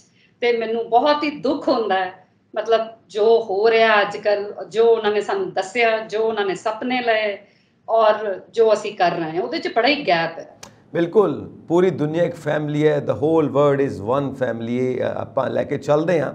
और ਜਦੋਂ ਅਸੀਂ ਗੱਲ ਕਰਦੇ ਹਾਂ ਕਿ ਉਹ ਨਾਸਤਿਕ ਸੀਗੇ, ਉਹ ਨਾਸਤਿਕ ਨਹੀਂ ਸੀਗੇ, ਕੁਦਰਤ ਨੂੰ ਮੰਨਦੇ ਨੇ, ਕੁਦਰਤ ਦੀ ਤਾਕਤ ਨੂੰ ਮੰਨਦੇ ਨੇ। ਉਹ ਇਸ ਪਖੰਡ ਦੇ ਖਿਲਾਫ ਨੇ ਜੋ ਧਰਮ ਦੇ ਨਾਂ ਦੇ ਉੱਤੇ ਪਖੰਡ ਚੱਲਦਾ ਹੈ। ਔਰ ਅਸੀਂ ਜੇ ਆਪਣੇ ਗੁਰੂ ਸਾਹਿਬਾਨ ਦਾ ਇਤਿਹਾਸ ਵੀ ਦੇਖੀਏ ਤਾਂ ਗੁਰੂ ਨਾਨਕ ਪਾਤਸ਼ਾਹ ਨੇ ਵੀ ਕਿਹਾ ਕਿ ਧਰਮ ਦੇ ਵਿੱਚ ਪਖੰਡ ਨਹੀਂ ਹੋਣਾ ਚਾਹੀਦਾ। ਦਸ਼ਮੇਸ਼ ਪਿਤਾ ਤੱਕ ਇਹ ਸੰਘਰਸ਼ ਚੱਲਦਾ ਰਿਹਾ ਜਦੋਂ ਸਾਡੇ ਗੁਰੂ ਸਾਹਿਬਾਨ ਨੇ ਇਸ ਪਖੰਡਵਾਦ ਦੇ ਖਿਲਾਫ ਆਵਾਜ਼ ਬੁਲੰਦ ਕੀਤੀ ਕਿ ਧਰਮ ਨੂੰ कभी भी असी अपने फायदे वास्ते इस्तेमाल ना करिए। धर्म के अंदर जिहड़ियां बुराइयां ने उन्होंने दूर करके जो प्योर रिलीजन है, जो प्योर धर्म है, वो इंसानों के जीवन दे विच आना चाहिए। और सब तो वड्डी गल वो यही सिखाउंदा है साडा सारियां दा धर्म कि असी काम किद्दां दे करदे हां, साडी सोच किद्दां दी है, असी अपनी सोच के आधारित जो काम करते हैं वो सब दे वास्ते कितना फायदा देंदे ने, जिन्हों असी कहने सरबत दा भला। और यही सोच लैके भगत सिंह चलते सी। और जिथे ये सोच नहीं वो उसके खिलाफ हो जाते सी। उन्होंने नास्तिक कह दो या उन्होंने कह दो कि ये पखंडा के खिलाफ है, उन्होंने कोई भी शब्दावली दे सकते हो, पर वो कुदरत नूं मनण वाले ते कुदरत की ताकत नूं मनण वाले ते इंसानियत दे विच विश्वास करने वाला नौजवान सी। जी मैम, मैनू एक होर गल मैं इत्थे कोट करना चाहूँगी। भगत सिंह दी असी क्योंकि उन्होंने दे विचार डिस्कस कर रहे रिलीजन के बारे, उन्होंने ना सैकुलरिज्म की गल की। सैकुलरिज्म एक आइडियोलॉजी है, ठीक है। हुण इंडियन वर्जन या गांधीयन वर्जन असीं कह लीए वो ये सीगा कि equal respect should be given to all the religion. यानी कि जे ईद ते छुट्टी है ते तुसी गुरपुरब ते भी छुट्टी करो, मतलब equal treatment of all the religion. ये वर्जन इंडियंस लैके चल रहे सी। और जिहड़े भगत सिंह सीगे वो इस वर्जन नूं एक्सैप्ट नहीं सी करदे, वो फ्रेंच वर्जन वाल टिल्टेड सीगे। हुण फ्रेंच वर्जन की है? फ्रेंच वर्जन ये है कि धर्म ते पॉलिटिक्स का आपस च कोई लेना देना नहीं है। They should be kept away from each other. There should be no, मतलब धर्म के नाम पे कुछ भी स्टेट पॉलिटिक्स के इर्द गिर्द नहीं होना चाहिए। So he was for the French version of secularism compared to the Indian version of secularism which we are practising today. और अज तुसी देख लो साडे संविधान विच सैकुलर शब्द वड्डे वड्डे मोटे मोटे लफ्जां च लिखिया होया है, पर की असी सैकुलर हाँ? कि जो सैकुलरिज्म नूं देना चाहिए सी कि वो अज हो रहा है? Are we benefiting? Have we benefited? कि ये टाइम आ गया है कि जिहड़ी भगत सिंह की आइडियोलॉजी सी, जिस सैकुलरिज्म की वो गल कर रहे सी, कि सानू उसनूं अपनाना चाहिए, कि वो टाइम आ गया कि सानू उस पासे सोचना चाहिए। ये मैनूं लगदा साडे नौजवानों नूं सोचण दी लोड़ है। बिल्कुल, जो असी करते हैं ना धर्म की गल, देखो जो सैकुलरिज्म है वो साडे संविधान का गुण है कि उसके आधार पर संविधान के मुताबिक किसी भी धर्म नूं, किसी भी जात नूं ਬਰਾਬਰ ਦਾ ਹੱਕ ਮਿਲੇਗਾ, ਬਰਾਬਰ ਦੇ ਮੌਕੇ ਮਿਲਣਗੇ ਤਰੱਕੀ ਕਰਨ ਦੇ, ਬਰਾਬਰ ਦਾ ਇੱਜ਼ਤ ਮਾਨ ਮਰਿਆਦਾ ਸਭ ਕੁਝ ਬਰਾਬਰ, ਸਭ ਕੁਝ ਬਰਾਬਰ। ਪਰ ਜਦੋਂ ਅਸੀਂ ਸਮਾਜ ਤੇ ਆਉਂਦੇ ਆਪਣੇ ਭਾਰਤ ਦੇ, ਤਾਂ ਇੱਥੇ ਧਰਮ ਹੈ, ਧਰਮ ਦੇ ਮੁਤਾਬਿਕ ਸਾਨੂੰ ਚੱਲਣਾ ਹੈ। ਵੱਖ-ਵੱਖ ਧਰਮ ਹੋ ਸਕਦੇ ਨੇ, ਅਸੀਂ ਧਰਮ ਨੂੰ ਛੱਡ ਨਹੀਂ ਸਕਦੇ। ਫੋਰ ਐਗਜ਼ਾਮਪਲ, ਜਦੋਂ ਮੰਨ ਲਓ ਕਿਸੇ ਦੀ ਡੈਥ ਹੋ ਗਈ, ਤਾਂ ਉਸ ਬਾਡੀ ਦਾ ਕੀ ਕਰੀਏ? ਕਿਸੇ ਨਾ ਕਿਸੇ ਧਰਮ ਦੇ ਮੁਤਾਬਿਕ ਤੇ ਚੱਲਣਾ ਪਏਗਾ। ਜੇ ਦਫਨਾਵਾਂਗੇ ਤਾਂ ਈਸਾਈ ਧਰਮ ਹੈ, ਮੁਸਲਿਮ ਧਰਮ ਹੈ, ਜੇ ਜਲਾਵਾਂਗੇ ਤੇ ਚੱਲੇਗਾ ਜਾਂ ਹਿੰਦੂ ਧਰਮ ਹੈ ਜਾਂ ਸਿੱਖ ਧਰਮ ਹੈ। ਅਸੀਂ ਇਹ ਨਹੀਂ ਕਹਿ ਸਕਦੇ ਕਿ ਬਾਹਰ ਕੂੜੇ ਵਾਲਾ ਆਇਆ ਤੇ ਇਹ ਬਾਡੀ ਚੁੱਕ ਕੇ ਲੈ ਜਾ ਕਿਉਂਕਿ ਇਹ ਕੂੜਾ ਹੋ ਗਈ ਹੈ, ਨਹੀਂ ਕਰ ਸਕਦੇ। ਕਿਉਂਕਿ ਸੈਕੂਲਰਿਜ਼ਮ ਦਾ ਮਤਲਬ ਜੇ ਅਸੀਂ ਇਹ ਲੈਣ ਲੱਗ ਪਈਏ ਕਿ ਧਰਮ ਨੂੰ ਬਿਲਕੁਲ ਖਤਮ ਕਰ ਦਈਏ ਤਾਂ ਉਹ ਨਹੀਂ ਹੋ ਸਕਦਾ, ਕਿਉਂਕਿ ਅਸੀਂ ਆਪਣੇ ਕਿਸੇ ਵੀ ਪਿਆਰੇ ਦੀ ਡੈਥ ਤੋਂ ਬਾਅਦ ਉਹਦੀ ਬਾਡੀ ਦਾ ਪੂਰੀ ਆਦਰ ਸਤਿਕਾਰ ਨਾਲ ਉਹਦਾ ਸੰਸਕਾਰ ਕਰਦੇ ਹਾਂ ਜਾਂ ਦਫਨਾਉਂਦੇ ਹਾਂ, ਉਹਦੇ ਅੰਤਿਮ ਜਿਹੜੇ ਸਾਰੇ ਰਿਚੁਅਲਸ ਨੇ ਪੂਰੇ ਕਰਦੇ ਹਾਂ। ਉਹ ਹੈ ਸਾਡਾ ਧਰਮ, ਉਹ ਸਾਡੀ ਸੰਸਕ੍ਰਿਤੀ ਹੈ ਜੋ ਸਾਨੂੰ ਸਿਖਾਉਂਦੀ ਹੈ ਕਿ ਅਸੀਂ ਭਾਈਚਾਰੇ ਨਾਲ ਮਿਲ ਕੇ ਕਿਵੇਂ ਰਹਿਣਾ ਹੈ। ਪਰ ਜਦੋਂ ਅਸੀਂ ਸੈਕੂਲਰਿਜ਼ਮ ਦੀ ਗੱਲ ਕਰਦੇ ਹਾਂ, ਉਹ ਸਿਰਫ ਸਾਡੇ ਸੰਵਿਧਾਨ ਦਾ ਗੁਣ ਹੈ ਜਿਸ ਦੇ ਆਧਾਰ ਦੇ ਉੱਤੇ ਕੋਈ ਪੱਖਪਾਤ ਨਹੀਂ, ਸਾਰੇ ਨਾਗਰਿਕ ਬਰਾਬਰ ਨੇ। ਕਿਉਂਕਿ ਸਾਡਾ ਜੋ ਪ੍ਰੀਐਂਬਲ ਹੈ ਕਨਸਟੀਟਿਊਸ਼ਨ ਦਾ, ਉਹਦੇ 'ਚ ਲਿਖਿਆ ਹੋਇਆ ਹੈ ਵੀ ਦ ਪੀਪਲ ਆਫ ਇੰਡੀਆ। ਇੱਥੇ ਸ਼ੁਰੂਆਤ ਹੁੰਦੀ ਹੈ ਕਿ ਅਸੀਂ ਸਾਰੇ ਇਕੁਅਲ ਹਾਂ। ਜੀ ਮੈਮ। ਹਾਂਜੀ, ਤੁਸੀਂ ਬਿਲਕੁਲ ਠੀਕ ਕਹਿ ਰਹੇ ਹੋ। ਇੱਥੇ ਉਹਨਾਂ ਨੇ ਇੱਕ ਹੋਰ ਉਹਨਾਂ ਦੇ ਫਿਲਾਸਫੀ ਹੈ, that is regarding theory of jurisprudence ਜੀ। ਐਂਡ ਜਿਹਦੇ ਵਿੱਚ ਥਿਊਰੀ ਆਫ ਪਨਿਸ਼ਮੈਂਟ ਦੀ ਵੀ ਉਹਨਾਂ ਨੇ ਗੱਲ ਕੀਤੀ ਤੇ ਰਿਫਾਰਮੇਟਿਵ ਥਿਊਰੀ ਦੀ ਵੀ ਕੀਤੀ। ਐਕਚੁਅਲੀ ਜਦੋਂ ਖੁਦ ਜੇਲ੍ਹ 'ਚ ਰਹਿ ਰਹੇ ਸੀਗੇ, ਜਾਂ ਉਸ ਸਮੇਂ ਦਾ ਜੋ ਵੀ ਲਿਟਰੇਚਰ ਸੀਗਾ, ਜਾਂ ਉਸ ਸਮੇਂ ਦੀ ਜੋ ਵੀ ਆਈਡੀਓਲੋਜੀ ਸੀ, ਜੋ ਵੀ ਥਾਟਸ ਸੀਗਾ, ਜੋ ਵੀ ਵਿਚਾਰ ਸੀ ਇੰਟਰਨੈਸ਼ਨਲ ਲੈਵਲ ਤੇ, ਜੀ, ਉਹ ਇਹ ਸੀਗਾ ਕਿ ਜਦੋਂ ਕੋਈ ਵੀ ਬੰਦਾ ਗੁਨਾਹ ਕਰਦਾ ਹੈ, ਠੀਕ ਹੈ, ਤਾਂ ਉਹਨੂੰ ਅਸੀਂ ਸਜ਼ਾ ਦੇ ਦਿੰਦੇ ਹਾਂ, ਠੀਕ ਹੈ। ਇੱਥੇ ਭਗਤ ਸਿੰਘ ਕਹਿੰਦੇ ਸੀਗੇ ਕਿ ਰਿਫਾਰਮੇਟਿਵ ਪਨਿਸ਼ਮੈਂਟ ਹੋਣੀ ਚਾਹੀਦੀ, ਮਤਲਬ ਪਨਿਸ਼ਮੈਂਟ ਨਹੀਂ ਹੋਣੀ ਚਾਹੀਦੀ, ਮਤਲਬ ਜਿਹਨੂੰ ਕਹਿੰਦੇ ਨਾ ਅੱਜ ਜਿਹਨੂੰ ਜਿੱਦਾਂ ਹੁਣ ਤੁਸੀਂ ਸੁਣਿਆ ਹੋਏਗਾ ਤਿਹਾੜ ਜੇਲ੍ਹ 'ਚ ਸੁਧਾਰ ਘਰ, ਇਹ ਉਹਨਾਂ ਨੇ ਸੋਚ ਅੱਜ ਤੋਂ 115 ਸਾਲ ਪਹਿਲੇ ਉਹਨਾਂ ਨੇ ਇਹ ਗੱਲ ਕੀਤੀ। ਮਤਲਬ 115 ਸਾਲ ਹੋ ਗਏ ਉਹਨਾਂ ਦਾ ਬਰਥਡੇ ਨੂੰ, ਠੀਕ ਹੈ। ਇਹ ਸੋਚ ਉਹਨਾਂ ਨੇ 100 ਸਾਲ ਪਹਿਲੇ ਦਿੱਤੀ ਸੀਗੀ ਕਿ ਸਾਡੀ ਜਿਹੜੀ ਸੋਚ ਹੈ ਉਹ ਰਿਫਾਰਮੇਸ਼ਨ ਵੱਲ ਹੋਣੀ ਚਾਹੀਦੀ ਹੈ। ਮਤਲਬ ਜਿਹੜਾ ਅਪਰਾਧੀ ਹੈ ਉਹਨੂੰ ਅਸੀਂ, ਜਿਹੜਾ ਕੈਦੀ ਹੈ, ਅਪਰਾਧੀ ਹੈ, ਉਹਦੇ ਨਾਲ ਅਸੀਂ ਨਫ਼ਰਤ ਨਾ ਕਰੀਏ, ਬਲਕਿ ਅਸੀਂ ਇਹ ਸੋਚਣ ਦੀ ਕੋਸ਼ਿਸ਼ ਕਰੀਏ ਕਿ ਉਹਨੇ ਅਪਰਾਧ ਕਿਉਂ ਕੀਤਾ, ਕੀ ਹਾਲਾਤ ਸੀਗੇ, ਕੀ ਕਾਰਨ ਸੀਗੇ, ਕੀ ਸਮਾਜਿਕ ਕਾਰਨ ਸੀ, ਕੀ ਆਰਥਿਕ ਕਾਰਨ ਸੀ, ਕੀ ਰਾਜਨੀਤਿਕ ਕਾਰਨ ਸੀਗੇ, ਔਰ ਸਾਨੂੰ ਉਹਨੂੰ ਸੁਧਾਰਨ ਲਈ ਇੱਕ ਇਨਫਰਾਸਟ੍ਰਕਚਰ ਕ੍ਰੀਏਟ ਕਰਕੇ ਦੇਣਾ ਚਾਹੀਦਾ ਹੈ। ਔਰ ਅੱਜ ਤਿਹਾੜ ਜੇਲ੍ਹ 'ਚ ਇਹਦੀ ਕੋਸ਼ਿਸ਼ ਕੀਤੀ ਗਈ ਹੈ, ਲੇਕਿਨ ਇਹ ਭਗਤ ਸਿੰਘ ਜੀ ਨੇ 100 ਸਾਲ ਪਹਿਲੇ ਦੱਸ ਦਿੱਤਾ ਸੀ। ਬਿਲਕੁਲ ਸਹੀ ਗੱਲ ਹੈ। ਔਰ ਜੇ ਅਸੀਂ ਆਪਣਾ ਇਤਿਹਾਸ ਵੀ ਦੇਖੀਏ, ਜੇ ਅਸੀਂ ਆਪਣੀ ਸੰਸਕ੍ਰਿਤੀ ਦੇਖੀਏ ਨਾ, ਸਾਡੇ ਜਿਹੜੀਆਂ ਪਵਿੱਤਰ ਕਿਤਾਬਾਂ ਨੇ, ਸਾਡੇ ਵੇਦਾਂ ਤੋਂ ਲੈ ਕੇ ਸ਼੍ਰੀ ਗੁਰੂ ਗ੍ਰੰਥ ਸਾਹਿਬ ਤੱਕ, ਸਾਰੇ ਜਿਹੜੇ ਪਵਿੱਤਰ ਗ੍ਰੰਥ ਨੇ, ਉਹਨਾਂ 'ਚ ਇੱਕ ਚੀਜ਼ ਦੇ ਉੱਤੇ ਸਭ ਦੇ ਵਿੱਚ ਜ਼ੋਰ ਦਿੱਤਾ ਗਿਆ, ਸੈਲਫ ਡਿਸਿਪਲਨ, ਅਨੁਸ਼ਾਸਨ, ਮਰਿਆਦਾ। ਜਦੋਂ ਅਸੀਂ ਸਾਰੇ ਮਰਿਆਦਾ ਦੇ ਵਿੱਚ ਹਾਂ, ਆਪਣੇ ਆਪ ਨੂੰ ਮਰਿਆਦਾ ਦੇ ਵਿੱਚ ਰੱਖਦੇ ਹਾਂ, ਤਾਂ ਦੇਖੋ ਅਸੀਂ ਸਾਰੇ ਕਾਨੂੰਨਾਂ ਦੀ ਆਪਣੇ ਆਪ ਪਾਲਣਾ ਕਰਾਂਗੇ, ਅਸੀਂ ਸਾਰੇ ਸੰਵਿਧਾਨ ਦੀ ਆਪਣੇ ਆਪ ਪਾਲਣਾ ਕਰਾਂਗੇ। ਸਾਨੂੰ ਕਿਸੇ ਐਕਸਟਰਾ ਪ੍ਰੈਸ਼ਰ ਦੀ ਲੋੜ ਨਹੀਂ ਪਏਗੀ ਕਿ ਕਿੱਦਾਂ ਕੰਟਰੋਲ ਕਰਨਾ ਹੈ। ਸਟੇਟ ਨੂੰ ਐਕਸਟਰਾ ਪ੍ਰੈਸ਼ਰ ਦੀ ਲੋੜ ਨਹੀਂ ਪਏਗੀ ਕਿ ਸਿਟੀਜ਼ਨਸ ਨੂੰ ਕਿੱਦਾਂ ਕੰਟਰੋਲ ਕਰਨਾ ਹੈ, ਕਿਉਂਕਿ ਸਾਰਿਆਂ ਨੇ ਆਪਣੇ ਆਪ ਨੂੰ ਡਿਸਿਪਲਿਨ ਵਿੱਚ ਰੱਖਿਆ ਹੋਇਆ, ਸੈਲਫ ਡਿਸਿਪਲਿਨ, ਮਰਿਆਦਾ ਦੇ ਵਿੱਚ ਰੱਖਿਆ ਹੋਇਆ। ਇਹੀ ਸਾਨੂੰ ਸਾਰੇ ਪਵਿੱਤਰ ਗ੍ਰੰਥ ਸਿਖਾਉਂਦੇ ਨੇ। ਔਰ ਸ਼੍ਰੀ ਗੁਰੂ ਗ੍ਰੰਥ ਸਾਹਿਬ ਦੀ ਜਦੋਂ ਆਪਾਂ ਗੱਲ ਕਰਦੇ ਹਾਂ, ਜੋ ਸਭ ਤੋਂ ਨਵੀਨ ਸਾਡੇ ਕੋਲ ਪਵਿੱਤਰ ਗ੍ਰੰਥ ਹੈ, ਉਹ ਸਾਰੇ ਦਾ ਸਾਰਾ ਇਸੇ ਗੱਲ ਦੀ ਸਿੱਖਿਆ ਦਿੰਦਾ ਹੈ ਕਿ ਆਪਣੇ ਆਪ ਨੂੰ ਮਰਿਆਦਾ 'ਚ ਕਿਵੇਂ ਰੱਖਣਾ ਹੈ। ਜਿਵੇਂ ਕੁਦਰਤ ਆਪਣੇ ਆਪ ਨੂੰ ਮਰਿਆਦਾ 'ਚ ਰੱਖਦੀ ਹੈ, ਅਨੁਸ਼ਾਸਨ ਵਿੱਚ ਰੱਖਦੀ ਹੈ, ਤਾਂ ਇਹੀ ਕਮਿਊਨਿਜ਼ਮ ਲੈ ਲਓ ਜਾਂ ਸੋਸ਼ਲਿਜ਼ਮ ਲੈ ਲਓ, ਜੋ ਵੀ ਸੱਚੀ ਸੋਚ ਹੈ, ਸਹੀ ਸੋਚ ਹੈ, ਉਹ ਸਾਰੀ ਸੈਲਫ ਡਿਸਿਪਲਿਨ ਉੱਤੇ ਟਿਕੀ ਹੋਈ ਹੈ। ਜੀ ਮੈਮ। ਇੱਥੇ ਮੈਂ ਇੱਕ ਗੱਲ ਹੋਰ ਐਡ ਕਰਨਾ ਚਾਹੂੰਗੀ। ਜਦੋਂ ਅਸੀਂ ਭਗਤ ਸਿੰਘ ਜੀ ਦੀ ਫਿਲਾਸਫੀ ਤੇ ਨਜ਼ਰ ਮਾਰਦੇ ਹਾਂ, ਤੇ ਉਹਨਾਂ ਨੇ ਉਸ ਸਮੇਂ ਮਾਈਨੋਰਿਟੀ ਰਾਈਟਸ ਦੀ ਵੀ ਗੱਲ ਕੀਤੀ ਸੀ। ਬਹੁਤ ਜ਼ਿਆਦਾ ਉਹਨਾਂ ਨੇ ਆਪਣੀ ਇਸ ਫਿਲਾਸਫੀ ਦਾ ਜ਼ਿਕਰ ਕੀਤਾ ਸੀਗਾ, ਔਰ ਉਹਨਾਂ ਨੇ ਕਈ ਲੇਖ ਵੀ ਇਹਦੇ ਤੇ ਲਿਖੇ ਸੀਗੇ।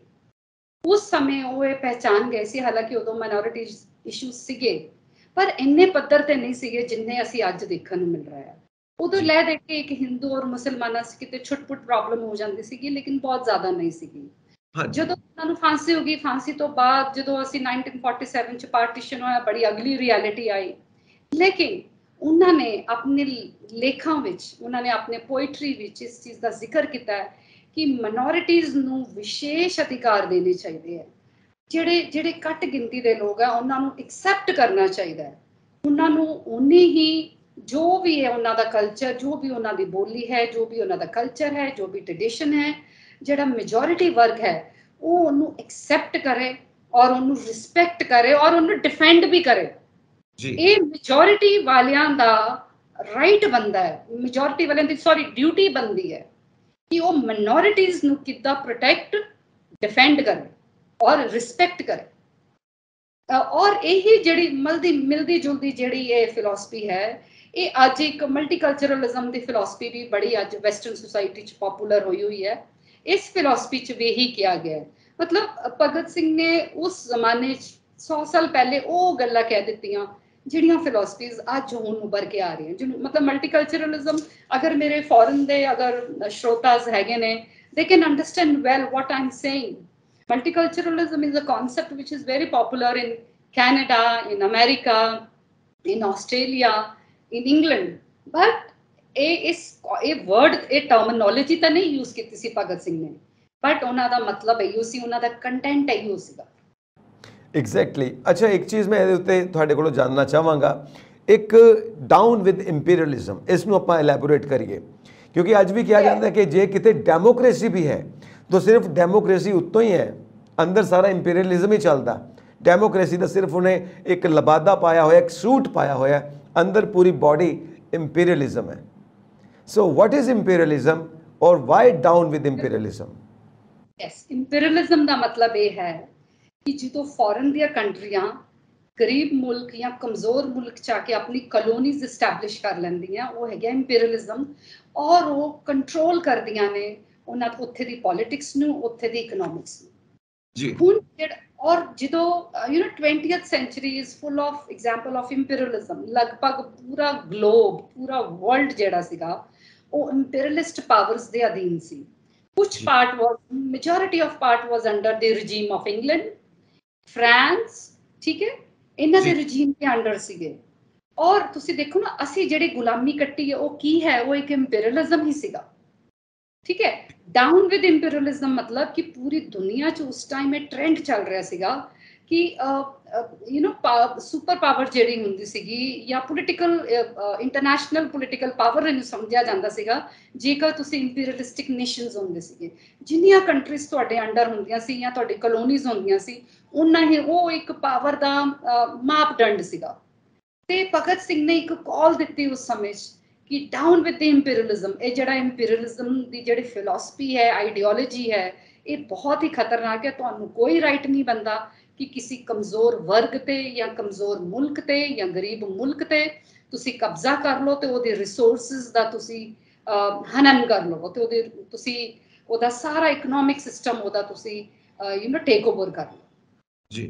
ਤੇ ਇਸ ਲਈ ਉਹਨਾਂ ਨੇ ਕਿਹਾ ਸੀਗਾ, ਬਾਰ-ਬਾਰ ਉਹਨਾਂ ਨੇ ਇਹ ਸੰਦੇਸ਼ ਦਿੱਤਾ, ਡਾਊਨ ਵਿਦ ਇੰਪੀਰੀਅਲਿਜ਼ਮ, ਕਿੱਦਾਂ ਇਨਕਲਾਬ ਜ਼ਿੰਦਾਬਾਦ ਕਰਕੇ। ਇਹ ਮਤਲਬ ਇਨਕਲਾਬ ਜ਼ਿੰਦਾਬਾਦ ਕੀ ਹੈ, ਲੋਕਾਂ ਨੂੰ ਇਹਦਾ ਮਤਲਬ ਹੀ ਨਹੀਂ ਪਤਾ ਹੈ। ਵਾਟ ਇਜ਼ ਇਨਕਲਾਬ ਜ਼ਿੰਦਾਬਾਦ?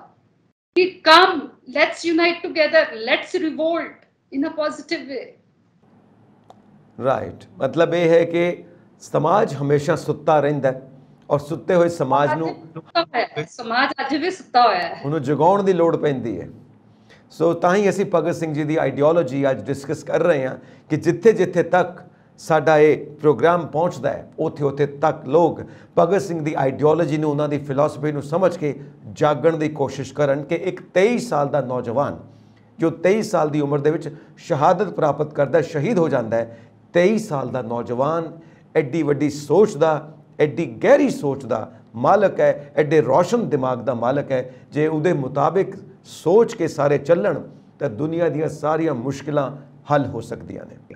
ਮੈਂ ਇੱਥੇ ਇੱਕ ਗੱਲ ਕਹਿਣਾ ਚਾਹੂੰਗੀ ਸਰ ਜੀ, ਤੁਹਾਡੇ ਚੈਨਲ ਦੇ ਮਾਧਿਅਮ ਤੇ ਮੈਂ ਦਰਸ਼ਕਾਂ ਨੂੰ ਇੱਕ ਰਿਕੁਐਸਟ ਕਰਨਾ ਚਾਹੁੰਦੀ ਹਾਂ। ਜੇ ਕੋਈ ਐਕੈਡਮੀਸ਼ੀਅਨਸ ਜਾਂ ਸੋਸ਼ਲ ਰਿਸਰਚਰਸ ਜਾਂ ਸਟੂਡੈਂਟਸ ਜਾਂ ਆਮ ਇਨਸਾਨ ਅਗਰ ਸੁਣ ਰਿਹਾ ਪ੍ਰੋਗਰਾਮ, ਤੇ ਮੈਂ ਉਹਨਾਂ ਨੂੰ ਹੱਥ ਜੋੜ ਕੇ ਬੇਨਤੀ ਕਰਦੀ ਹਾਂ ਕਿ ਪਲੀਜ਼ ਲਿਖਣਾ ਤੇ ਪੜ੍ਹਨਾ ਸ਼ੁਰੂ ਕਰੋ ਭਗਤ ਸਿੰਘ ਦੇ ਉੱਪਰ। ਸਾਨੂੰ ਬਹੁਤ ਲੋੜ ਹੈ ਕਿ ਭਗਤ ਸਿੰਘ ਦੇ ਲਿਟਰੇਚਰ ਨੂੰ ਅਸੀਂ ਵੱਧ ਤੋਂ ਵੱਧ ਅੱਗੇ ਲੈ ਕੇ ਆਈਏ, ਦੁਨੀਆ ਦੀ ਪਲੇਟਫਾਰਮ ਤੇ ਲੈ ਕੇ ਆਈਏ ਔਰ ਇਹ ਪੰਜਾਬੀਆਂ ਦਾ ਇੱਕ ਸਾਡੀ ਡਿਊਟੀ ਬਣਦੀ ਹੈ, ਕਿਉਂਕਿ WhatsApp ਤੇ ਇੱਕ DP ਲਗਾ ਲੈਣਾ ਭਗਤ ਸਿੰਘ ਦੀ ਇਜ਼ ਨਾਟ ਅ ਟ੍ਰਿਬਿਊਟ। ਜਾਂ ਫਿਰ ਕਈ ਵਾਰੀ ਕੁਝ ਲੋਕ ਬੋਲਦੇ ਆ ਕਿ ਲੱਗਦਾ ਹੈ ਮੈਨੂੰ ਫਿਰ ਵਾਪਸ ਆਉਣਾ ਪਏਗਾ। ਉਹਨਾਂ ਨੂੰ ਵਾਪਸ ਲਿਆਉਣ ਦੀ ਲੋੜ ਨਹੀਂ ਹੈ। ਜੋ ਉਹਨਾਂ ਨੇ ਸਾਨੂੰ ਦਿੱਤਾ ਹੈ ਉਹਨੂੰ ਹੀ ਅਸੀਂ ਇੰਬਾਈਬ ਕਰ ਲਈਏ, ਉਹਨੂੰ ਹੀ ਅੰਡਰਸਟੈਂਡ ਕਰ ਲਈਏ ਔਰ ਉਹਨਾਂ ਦੇ ਕੰਮ ਨੂੰ ਰੀਪਰੋਡਿਊਸ ਕਰੀਏ ਔਰ ਲੋਕਾਂ ਤੱਕ ਲੈ ਕੇ ਜਾਈਏ ਉਹਨਾਂ ਦੀ ਫਿਲਾਸਫੀ, ਔਰ ਅਸੀਂ ਭਗਤ ਸਿੰਘ ਨੂੰ ਪਪੂਲਰ ਕਰੀਏ ਥਰੂ ਲਿਟਰੇਚਰ। ਬਸ ਮੈਂ ਹੀ ਕਹਿਣਾ ਚਾਹੂੰਗੀ। ਬਹੁਤ ਬਹੁਤ ਸ਼ੁਕਰੀਆ ਮੈਮ। ਔਰ ਅਸੀਂ ਵੀ ਟਾਈਮ ਦੇ ਉੱਤੇ ਭਗਤ ਸਿੰਘ ਜੀ ਦੀ ਸੋਚ ਦੇ ਉੱਤੇ ਜਿੱਥੇ ਵੀ ਸਾਨੂੰ ਲੋੜ ਮਹਿਸੂਸ ਹੁੰਦੀ ਹੈ ਅਸੀਂ ਜ਼ਰੂਰ ਕੋਈ ਨਾ ਕੋਈ ਸ਼ੋਅ ਜ਼ਰੂਰ ਕਰਨਾ ਚਾਹਾਂਗੇ ਔਰ ਤੁਸੀਂ ਵੀ ਉਹਦੇ ਵਿੱਚ ਸਾਡੇ ਨਾਲ ਜ਼ਰੂਰ ਸ਼ਾਮਿਲ ਹੋਵੋਗੇ। ਬਹੁਤ ਬਹੁਤ ਸ਼ੁਕਰੀਆ ਤੁਹਾਡਾ। ਥੈਂਕ ਯੂ ਜੀ, ਥੈਂਕ ਯੂ। ਤੇ ਮੈਂ ਆਪਣੇ ਦਰਸ਼ਕਾਂ ਨਾਲ ਇੱਕ ਗੱਲ ਹੋਰ ਸਾਂਝੀ ਕਰਨਾ ਚਾਹਾਂਗਾ ਕਿ ਭਗਤ ਸਿੰਘ ਹੋਰਾਂ ਨੂੰ ਸਿਨੇਮਾ ਵੇਖਣ ਦਾ ਬਹੁਤ ਸ਼ੌਕ ਸੀ ਔਰ ਸਿਨੇਮਾ ਨੂੰ ਇੱਕ ਪੋਜ਼ਿਟਿਵ ਵੇ ਨਾਲ ਦੇਖਦੇ ਸੀ ਕਿ ਸਿਨੇਮਾ ਪੂਰੀ ਦੁਨੀਆ ਦੇ ਵਿੱਚ ਬਦਲਾਅ ਲਿਆ ਸਕਦਾ ਹੈ, ਲੋਕਾਂ ਦੀ ਸੋਚ ਨੂੰ ਬਦਲ ਸਕਦਾ ਹੈ ਤੇ ਪੂਰੀ ਦੁਨੀਆ ਨੂੰ ਇੱਕ ਪਰਿਵਾਰ ਬਣਾ ਸਕਦਾ ਹੈ ਸੋਚ ਬਦਲ ਕੇ। ਤੁਸੀਂ ਵੀ ਆਪਣੇ ਵਿਚਾਰ, ਆਪਣੀ ਸੋਚ ਸਾਡੇ ਨਾਲ ਜ਼ਰੂਰ ਸਾਂਝੀ ਕਰੋ। ਸਾਨੂੰ ਇਨਬਾਕਸ ਕਰੋ ਆਪਣੇ ਵਿਚਾਰ। ਸਾਡਾ ਚੈਨਲ ਪੰਜਾਬ ਮੇਲ USA TV ਸਬਸਕ੍ਰਾਈਬ ਕਰੋ। ਬਹੁਤ ਬਹੁਤ ਸ਼ੁਕਰੀਆ।